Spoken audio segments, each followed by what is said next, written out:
همیشه عاشقم بود، همیشه مال من بود. بالو باز کرد پر کشید رفت، شده کاملا دور.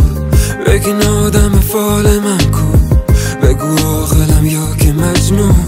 بگو چرا دریای موهات توی قاب عکس میدونم قلبت شکسته و پر از صداست، اشک روگونت دنبال مقصراست. نفهمیدیم اینجا اوله بنبست ماست، بهت میبازم حتی بزنم 2 از 3 باز. گفتم میتونم خیره بمونم بهت ساعت تا خالی، انقدر بغلت کنم نتونی 1 ساعت بخوابی. ولی دوستات پیشت میخوندن تکسامت تا گاهی، همین روزای خوبمون و این سادت تا گاهید. ولی نکردمت توی مستی یا ولت، من نکردمت مثل تأسیگار لهت. نه همه جا گفتی هستی عاشق من، الان نیستی یا رفتی واسه همیشه. گفتی تا تهش با همین هر چیشه، الان تنها چیزی که مونده تصویره، یه تلخیه بی تو پر نمیشه این تخت دیگه. همیشه عاشقم بود، همیشه مال من بود. بالو باز کرد پر کشید رفت، شده کاملا دور.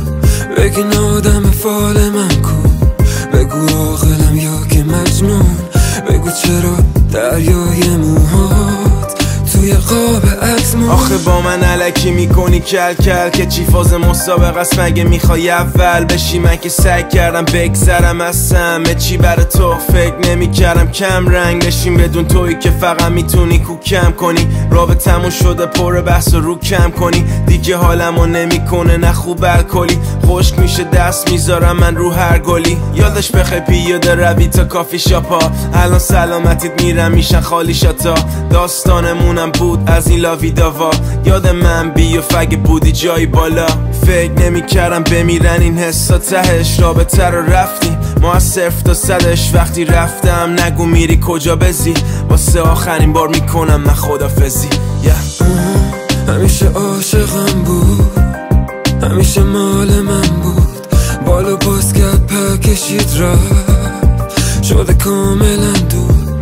بگین آدم فال من کو، بگو عاقلم یا که مجنون.